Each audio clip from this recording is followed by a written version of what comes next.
السلام علیکم ناظرین، محمد احسان شینا آپ کی خدمت میں حاضر گجرات ٹاکس لیے۔ اور گجرات ٹاکس جو آپ کا پسندیدہ پروگرام ہے، اس میں ہم کوشش کرتے ہیں کہ مختلف شعبہ زندگی کے لوگ ہمارے مہمان بنیں، ان سے ہم ان کے پیشہ کے حوالہ سے، ان کے کیریئر کے حوالہ سے، ان کی ذاتی زندگی کے حوالہ سے اور ان کی سیاست کے حوالہ سے گپ شپ کریں اور آپ کی معلومات میں اضافہ کریں۔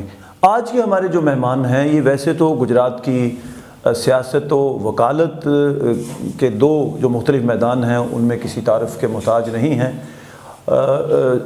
عوامی شخصیت کے طور پر بھی انہوں نے اپنی جو صلاحیتیں ہیں ان کا لوہا منوایا۔ میری ملاد چوری اصغر پسوال صاحب سے ہے، جو کہ سابق صدر ڈسٹرکٹ بار ایسوسی ایشن گجرات ہیں، PLF کے عرصہ دراز تک ضلع کے صدر رہے۔ اس کے علاوہ پیپلز پارٹی سے بہت گہری وابستگی ہے، اور میں آپ کو یہ بتاؤں کہ گجرات شہر کے ساتھ ایک چھوٹا سا تاریخی گاؤں ہے کوٹ بیلا، وہاں سے تعلق ہے، اور بڑی ہی رابطہ رکھنے والی سوشلی بڑی اسٹرانگ شخصیت ہیں، مجھے ذاتی حیثیت میں بہت پسند ہیں۔ تو ہم نے چاہا کہ آج چوری اصغر پسوال صاحب سے ہم گپ شپ کریں۔ تو میں ان کو اپنے پروگرام میں خوش آمدید کہتا ہوں۔ میں اگر آپ کو ان کی پروفائل بتاؤں تو بہت طویل ان کا کیریئر ہے، لیکن میرا خیال ہے کہ موٹی موٹی چیزیں ڈسکس کرنے کے بعد پھر ہم ان سے گفتگو کرتے ہیں۔ انہوں نے 1990 کا جو سال تھا اس میں لا کیا، یعنی وکالت شروع کی۔ 1996 میں گجرات بار کے جنرل سیکرٹری رہے، 2006 میں ڈسٹرکٹ بار ایسوسی ایشن گجرات کے پریزیڈنٹ بنے، اور 2001 میں جو مشرف کے دور میں جو بلدیاتی الیکشن ہوئے اس میں یہ ناظم یونین کونسل سابوال سے تھے بنے صاحب جی، سابوال جو یونین کونسل تھی اس سے ناظم بنے، اور پیپلز پارٹی کے ساتھ ان کی شروع سے ہی وابستگی ہے۔ اس وقت بھی یہ پاکستان پیپل پارٹی تحصیل گجرات کے صدر ہیں۔ انہوں نے اپنا پورا جو سیاسی کیریئر ہے وہ پیپلز پارٹی کے ساتھ گزارا۔ قمر زمان قاہرہ ہوں، چوری احمد مختار ہوں، چوری احمد سعید ہوں، یا پیپلز پارٹی کے باقی جو گجرات سے تعلق رکھنے والے قادر لوگ ہیں۔ ماضی میں نواب زیدہ غضنفر گل بھی ایک شناخت ہوا کرتے تھے، آج کل وہ مسلم لیگ نون میں ہیں۔ تو یہ سارے لوگوں کی بڑی قربت رکھنے والی شخصیت ہیں۔ چوہی صاحب بہت شکریہ، آپ ہمارے مہمان بنے۔ جی تھینک یو جی۔ پسوال صاحب یہ فرمائیے گا کہ آج کی جو سیاست ہے یا آج کے جو سیاستدان ہیں، انہوں نے ایک رواج بنا لیا ہے کہ جو پارٹی حکومت میں آتی ہیں آج کے دور کے بیشتر سیاستدان اسی جماعت میں پائے جاتے ہیں، اور بڑی خوش دلی سے اہل اقتدار بھی ان کو خوش آمدید کہتے ہیں، اور جب حکومت بدلتی ہے تو وہ پھر بڑی کوشش سے وہ نئی برسر اقتدار جماعت میں شامل ہوتے ہیں۔ تو آپ کی میں پروفائل دیکھ رہا تھا، پچھلے 30-40 سالوں سے آپ پیپلز پارٹی کے ساتھ وابستہ ہیں۔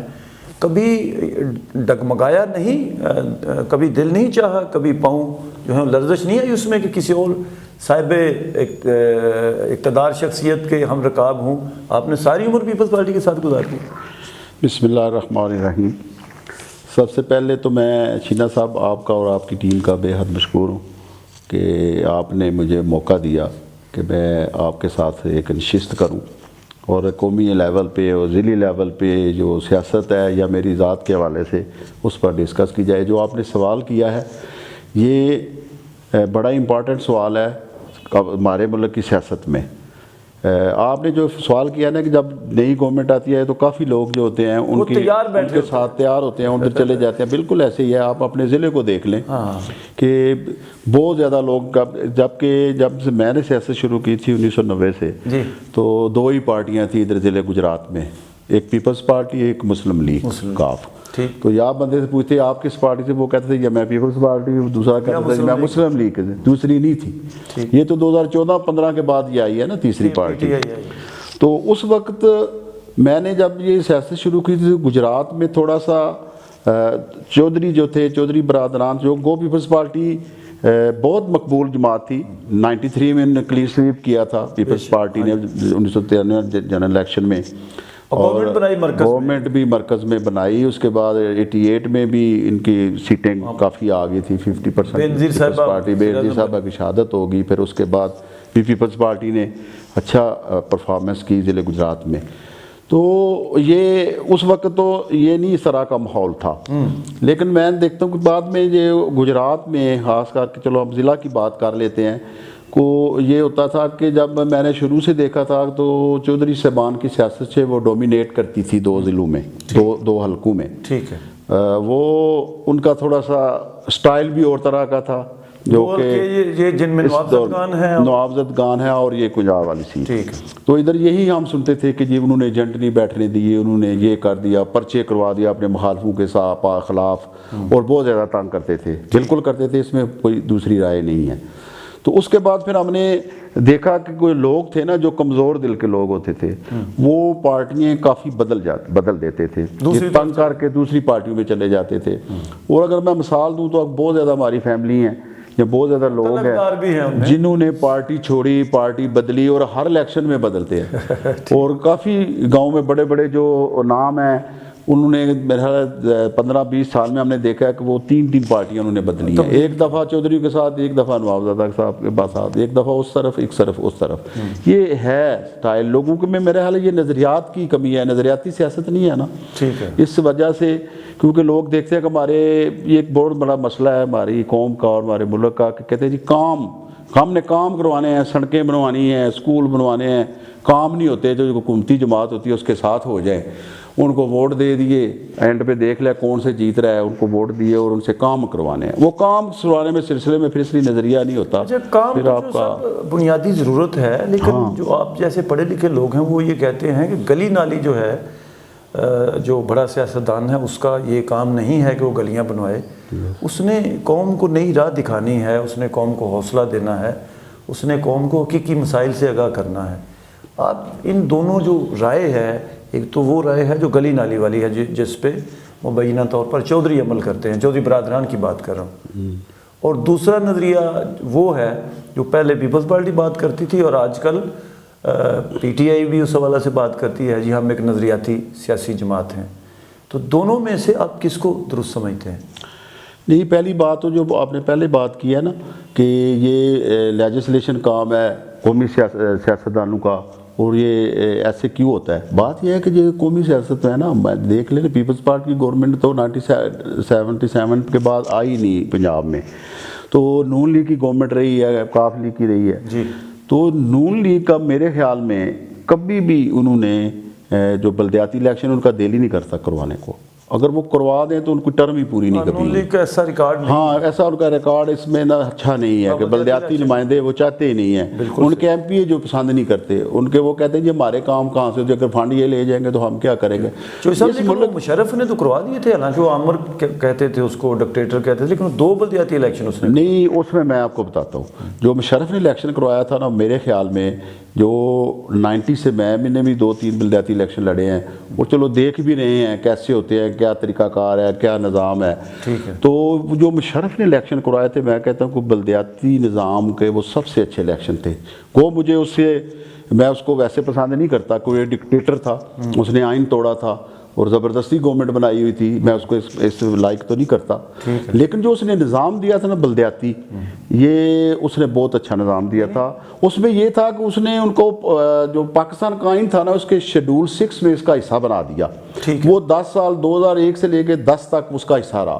تو وہ 2 الیکشن فیڈرل نے کروائے تھے صوبوں میں، وہ ان کے مطابق ہونے تھے، انہوں نے اناؤنس کرنا تھا 1 دن میں ہی ہونے تھے 4 صوبوں میں. جب سے صوبوں کے پاس آئے ہیں نا، جو اس میں تھا کہ 10 سال کے بعد یہ صوبوں کو آٹومیٹک ٹرانسفر ہو جائیں گے.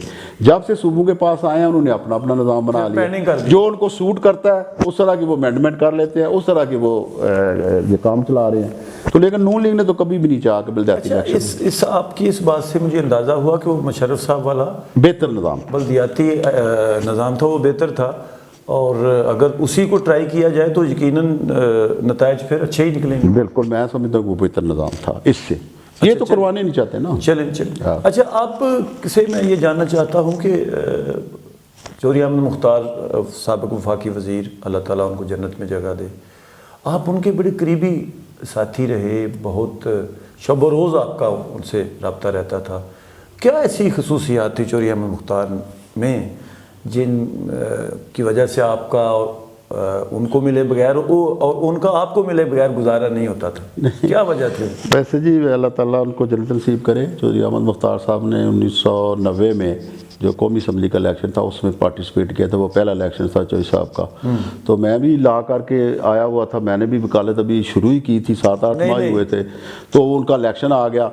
تو انہوں نے جو علاقے کے نوجوان تھے ان کو بڑا اپریشیٹ کیا، ان کو آگے لے کے آئے. اور بہت، میں صحیح بات بتاؤں آپ کو، بہت رسپیکٹ دیتے تھے. ہم سارے دوست ہوتے تھے. جب انہوں نے گجرات میں جب انہوں نے سیاست شروع کیا نا، چودھریوں کے مقابلے میں انہوں نے ایک اپنا دھڑا قائم کیا، اپنی سیاست شروع کی. اور وہ شرافت کی سیاست تھی. اور انہوں نے لوگوں کے سر پہ ہاتھ رکھا، لوگوں کو ساتھ لے کے چلے، لوگوں کے کام کیے، لوگوں کی مدد کی. تو لوگ ان کو پسند کرتے تھے. بہت شریف آدمی تھے اور یاروں کے یار تھے. اور دڑے بندی کے بعد یہ کرپشن والا کوئی چکر نہیں تھا، وہ اپنی جیب سے پیسے لگاتے تھے سر. بالکل. وہ آتے تھے جب بھی انہوں نے آنا. ان کا سٹائل یہ تھا کہ جب وہ گجرات آتے تھے نا تو رات کو ان کے سیکٹری میں فون کر دیتے تھے. اب 60-70 بندے رات کو اکٹھے ہو کے گپ لگاتے تھے. الیکشن پہ ڈسکس ہونی، حلقے پہ ڈسکس ہونی.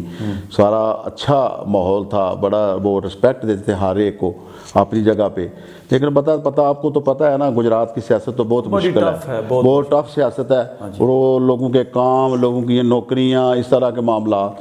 تو میں سمجھتا ہوں کہ جب بھی پیپلز پارٹی کی گورنمنٹ آئی ہے تو احمد مختار صاحب نے بھی، ایون قمر زمان کیرا صاحب نے بھی اتنی لوگوں کو نوکریاں دی ہیں، اتنی نوکریاں دلوائی ہیں. نادرا ہو، کوئی محکمہ بھی ہو، ان کے کافی بندے ابھی بھی مجھے پتہ ہے، میں گنوا بھی سکتا ہوں کہ روزگار کسی کو لے کے دینا اس دور میں بہت بڑی کام ہے. اچھا، قاہرہ صاحب سے بھی آپ کی بڑی قربت ہے. قاہرہ صاحب کو میری اطلاع کے مطابق پی ٹی آئی جب گرو کر رہی تھی اس وقت پی ٹی آئی میں شمولیت کی دعوت دی گئی ہے، اور بھی بہت سارے موقع ان کو ملے کہ وہ پارٹی تبدیل کر کے کوئی بڑا اچھا حکومتی عہدہ لے سکتے تھے. تو مجھے یہ کہیے گا، ظاہر آپ سے وہ شیئر کرتے ہوں گے، کون سی ایسی قوت ہے یہ طاقت تھی نا 2008 سے پہلے ان پہ یہ کرپشن کے الزام پہ توڑی گئی تھی. لیکن میں یہ سمجھتا ہوں کہ جب جو تمام چارجز تھے نا جو گورنمنٹ ڈیزالو کرنے کے، وہ غلط ثابت ہوئے. کیونکہ ایک کیس بھی نہ محترمہ کے خلاف نہ زرداری صاحب کے بعد ایک کیس میں بھی ان کو سزا نہیں ہوئی. جب ایک کیس میں بھی سزا نہیں ہوئی، 11 سال وہ جیل میں بھی کاٹ کے آئے. تو پھر کہنے والے تو کہتے رہتے ہیں، لیکن میرا نہیں خیال کہ ان کے خلاف کرپشن کا کوئی کیس آج تک ثابت ہو سکا ہے یا انہوں نے کی ہوگی. لیکن یہ ہمارے ملک میں ایک نا رواج سا بن گیا ہے. ایک جب کسی کو غصہ دلانا ہو یا کسی سے لڑنا جھگڑنا ہو یا کسی کا شروع سے یہ بڑے کرپٹ ہیں جی، بڑی کرپشن ہے جی. مطلب یہ ٹھیک ہے، میں یہ نہیں کہتا کہ ہمارے ملک میں کرپشن نہیں ہے یا انہوں نے کرپشن نہیں کی ہوگی. میرے پاس تو اس طرح کا کوئی پیرامیٹر نہیں ہے. لیکن میں سمجھتا ہوں کہ یہ نا رواج بڑا ہے ایلیگیشن لگانے کا. لوگوں نے تو عمران خان پہ بھی لگا دیا ہے، جس کو بڑا عمران خان کو سمجھتے ہیں کہ ایماندار تھا. اس کی بیوی پہ بھی لگے، اس کی سارے سب پہ لگے اور تمام جماعتوں پہ لگے. کیا ان کے دور میں نہیں تھی؟ پہلے بھی تھی. نون لیگ کے لوگوں پر کرپشن کے نظامات نہیں لگے. بالکل. وہ مریم اور شہباز شریف سارے کرپشن کے کیسز میں اندر نہیں رہے، لیکن ان پہ بھی ثابت نہیں ہو سکے. آج تک جب ثابت نہ آپ کر سکیں تو پھر آپ اس کو کرپشن. اب بات سوچ سمجھ کے کرنی چاہیے. اچھا، آخری بات مجھے یہ کہیے گا کہ جو ابھی کچھ دیر پہلے بات ہوئی کہ بہت سارے جو خوش آمدی ہیں یا موقع پرست ہیں وہ کسی بھی جماعت کے اقتدار میں آنے کی طاق میں رہتے ہیں. تو یہ جو سیاسی جماعتوں پہ کرپشن کے الزامات لگتے ہیں، وہ عناصر جو کرپٹ عناصر موقع دے کے کسی بھی برسر اقتدار جماعت میں شامل ہو جاتے ہیں، کیا یہ ان کی کارستانیاں بھی ہو سکتی ہیں؟ بالکل ان کی ہو سکتی ہیں. انہوں نے اپنا بس نظام چلانا ہوتا ہے. وہ دیکھ لیتے ہیں کچھ جو الیکشن جب آ رہا ہے کس پارٹی کو اب حکومت ملنے والی ہے، کچھ پتہ ہی ہمارے ملک میں پتہ لگ ہی جاتا ہے. تھوڑے سے آپ کو بھی پتہ ہے کہ جو خفیہ طاقتیں جو ادھر گورنمنٹ بنانے میں اور گرانے میں بڑا اہم رول ادا کرتی ہیں. تو پھر اس وقت لوگوں کو پتہ چلتا ہے، جو موقع شناس لوگ ہوتے ہیں نا، جن کو پتہ ہوتا ہے کہ یہ آتی ہے، وہ لوگ چھلانگ لگا کے اس پارٹی میں شمولیت اختیار کر لیتے ہیں. اور وہ اس پارٹی والے جن کو بڑی بڑی بات کہی ہوتی ہے نا، جیسے مجھے بڑا یاد ہے کبھی عمران خان کے آپ کلپ نکالے نا، اس نے کہا ڈاکو پرویز لائی کو، ٹھیک ہے، ڈاکو آپ کا سب سے بڑا ڈاکو. اور ساتھ ہی اس کو جناب وزیر اعلیٰ بنا دیا، ٹھیک ہے، اپنی پارٹی کا. مونسلائی ایم این اے تھا، وہ بڑا پاک صاف تھا. اس پہ بھی نیب کے کیسز ہیں، اس پہ وہ بھی نیب کے کیسز ہیں. اب ہم کہیں کہ اب ان پہ چارجز ہیں، ٹھیک ہے، تو ان پہ چارجز ہیں ثابت، ان پہ بھی نہیں ابھی تک ہو سکے. وہ چل رہی ہیں انکوائریاں، ابھی تک وہ بھگت رہے ہیں. تو کل کو یہ بھی کہیں گے ہمیں عدالتوں نے بری کیا. جس طرح ان کو عدالتوں نے بری کیا یا مریم کو کیا، شہباز کو، اسی طرح وہ زرداری صاحب کو بھی انہوں نے بری کر دیا. اچھا، ایک چیز جو چونکہ آپ قانون دان ہیں، میں یہ پوچھنا چاہوں گا کہ کرپشن تو پاکستان میں بہت زیادہ ہوئی اور ابھی بھی ہو رہی ہے، اس میں تو کوئی شک لیکن نہیں ہے۔ سیاسی جماعتیں جو ہیں ان میں سے ابھی تک تو ہم یہ دیکھتے ہیں کہ سزا اس طرح کے جو مقدمات ہیں کرپشن کے، ان پہ کسی سیاستدان کو نہیں ہوئی، کرپشن ہونے کے باوجود۔ تو کیا یہ سمجھا جائے کہ یہ سسٹم کا فیلئر ہے کہ وہ اس کی گرفت اتنی مضبوط نہیں ہے کہ کرپشن کے باوجود جو جینون کرپٹ عناصر ہیں ان پہ گرفت مضبوط نہیں ہو سکی اور جو لوگ پکڑے جاتے ہیں وہ بے گناہ ہو جاتے ہیں، یا اور کوئی عوامل ہیں؟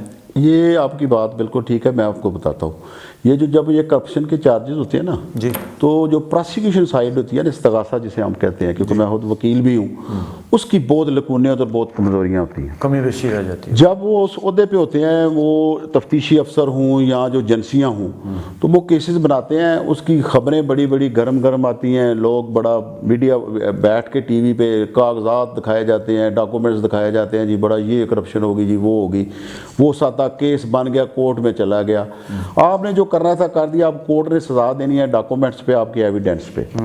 تو مسئلہ یہ ہے کہ جب وہ بندے ریٹائر ہو جاتے ہیں، کوئی بیرون ملک چل جائے، ان کو کوئی دلچسپی نہیں ہوتی آپ کے کیس سے، بالکل، نہ وہ ایویڈنس دینے آتے ہیں، نہ وہ ڈاکومنٹس ایگزبٹ کرواتے ہیں، نہ وہ ڈاکومنٹس پروو کرتے ہیں۔ تو وہ ہوتا یہ ہے کہ جو لکونے پراسیکیوشن کے ہوتے ہیں نا، یہ گورنمنٹ کو کہہ لے، وہ پھر جب گورنمنٹ بدل جاتی ہے، اس کو کوئی دلچسپی نہیں ہوتی اس کو سزا دینے کی، تو وہ پھر وہ بری ہو جاتے ہیں۔ ہمارے ملک میں مسئلہ ہی یہ ہے کہ پراسیکیوشن ہمیشہ کمزور ہے، اور یہ سسٹم کا بھی فیلئر ہے، یہ بھی آپ کی بات ٹھیک ہے۔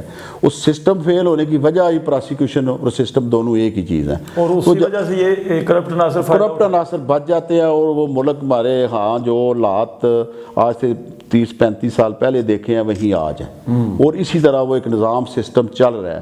وہ سسٹم ہم بدلنا نہیں چاہتے، بڑی بڑی قانون سازی ہوئی ہے لیکن اس پہ عمل نہیں ہوتا۔ یہ آپ چھوٹی سی لے لیں نا کوئی چیز، جس میں کہا جی شادیوں میں وائی فائرنگ پہ پابندی لگائی، میاں شہباز شریف کی گورنمنٹ سے، اس سے لگائی، 2 مہینے پابندی ہوتی ہے، تیسرے مہینے پھر لوگ کرنے شروع کر دیتے ہیں۔ ایسے جیسے وان ڈش پہ ہے، وہ 2 مہینے لوگ عمل کرتے ہیں، بعد میں پھر کوئی نہیں پوچھتا۔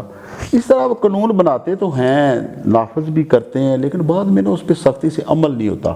تو دیکھ لیں نا، اب یہ بڑی اچھی چیز ہے کہ لوگوں کو انہوں نے ہیلمٹ زبردستی پہنا دی ہے، ہیلمٹ دیے ہیں، جرمانے کے سب لوگوں نے خرید کے پہن لیے ہیں، لوگوں کی حفاظت ہے، لوگوں کے لیے بہت اچھا ہے کہ ہیلمٹ پہننا۔ لائسنس بھی بنوانا چاہیے، کسی نے لائسنس نہیں بنوایا، اب لائسنس بھی دھڑا دھڑ بن رہے ہیں۔ کیوں لائسنس نہیں بنواتے تھے؟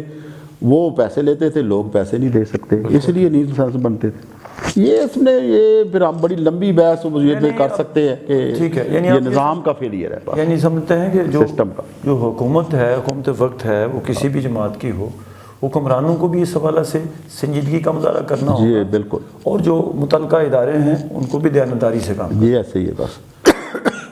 بہت شکریہ چوہدری صاحب، آپ ہمارے مہمان بنے۔ جاتے جاتے ایک چھوٹا سا میسج دیجیے گا ہمارے ناظرین کو کہ چیزوں کو بہتر کرنے میں عام آدمی کتنا حصہ ڈال سکتا ہے؟ میں جی ایک ہی بات کرنی ہے کہ اس وقت جو حالات ہیں یا جس طرح کی سیاست ہے، اس میں سوشل میڈیا کا بڑا کردار ہے، اور لوگ بڑے اس کو، مرد عورت بچے بڑے سب اس کو دیکھتے ہیں، اس میں فیک بھی بڑی خبریں چلتی ہیں۔ تو جو سوشل میڈیا پہ غلط پراپوگنڈا، ایک دوسرے کو گالیاں، عدم برداشت ہے، اس کو ختم کرنا چاہیے، اور ہر بندے کا نقطہ نظر سننا چاہیے۔ یہ ضروری نہیں ہے کہ آپ اس سے اتفاق کریں، لیکن کسی کو گالی نہیں دینی چاہیے، اور یہ جو گالی کی سیاست اور ایک دوسرے کو گالیاں دینا، ایک دوسرے کا کردار کشی کرنا، اس کو ختم کرنا چاہیے، یہ نہیں ہونی چاہیے۔ میرا تو یہی پیغام ہے سب کو۔ بہت خوبصورت بات چوہدری صاحب آپ نے کی۔ ناظرین، چودھری اصغر پسوال ایڈوکیٹ کی گفتگو آپ نے سنی، اور آخر میں انہوں نے جو بات کی، باتیں تو ساری بڑی قیمتی انہوں نے کی، اپنا تجربہ انہوں نے بتایا، مختلف سیاستدانوں کے بارے میں اپنی رائے سے انہوں نے آگاہ کیا آپ کو بھی اور مجھے بھی، اور جو سسٹم کا فیلئر ہے یا سیاسی جماعتوں کی یا سیاسی شخصیات کی جو کمزوریاں ہیں، اس حوالے سے بھی انہوں نے پازیٹیولی بات کی، اور انہوں نے کسی خاص شخصیت کو ٹارگٹ نہیں بنایا، مجموعی بات کی۔ اور آخری بات جو ان کی تھی کہ پازیٹیو رہیں، چیزوں کو بہتر انداز میں دیکھیں، اور مخالفت برائے مخالفت نہ کریں، کیونکہ بعض اوقات آپ کو پھر شرمندگی کا سامنا بھی کرنا پڑ سکتا ہے، جیسا ایک بات ہوئی ابھی کہ عمران خان چودھری پرویز الہی کے بارے میں ماضی میں کیا کہا کرتے تھے، اور بات آج کل ان کی کیا تعلق داری ہے آپس میں۔ اور بہت سارے ہمارے اس طرح کے سیاستدان ہیں جنہوں نے قبل ازیں کچھ اور بات کی، بعد میں اپنی ہی بات کی، نفی کر دی، اور پھر وہ بات ان کے لیے ساری عمر تانا بنی رہی۔ تو آپ سوشل میڈیا پہ بات کریں، آپ کسی محفل میں بات کریں، آپ ریڈیو ٹی وی پہ بات کریں، بات سوچ سمجھ کر کریں اور گمان اچھا رکھیں۔ ہو سکتا ہے کہ آپ کے سامنے سے گزرنے والی جو گاڑی ہے اس میں کوئی ایسا شخص اس کو چلا رہا ہو یا شامل اس میں بیٹھا ہو جو بیمار ہو، جو پریشانی کا شکار ہو، اور وہ جلدی جلدی میں گزر جائے۔ تو اس کے علاوہ بھی بہت ساری ایسی چیزیں ہیں جو روزمرہ کے معاملات میں آپ کو دقت تو دیتی ہیں، لیکن اگر آپ حقیقت کو جاننے کی کوشش کریں گے تو پھر چیزیں آپ کو بہتر انداز میں سمجھنے کا موقع ملے گا۔ مجھے میرے آج کے مہمان کے ساتھ اجازت دیجیے ناظرین، اپنا بہت سا خیال رکھیے گا، اللہ آپ کا حامی و ناصر ہو۔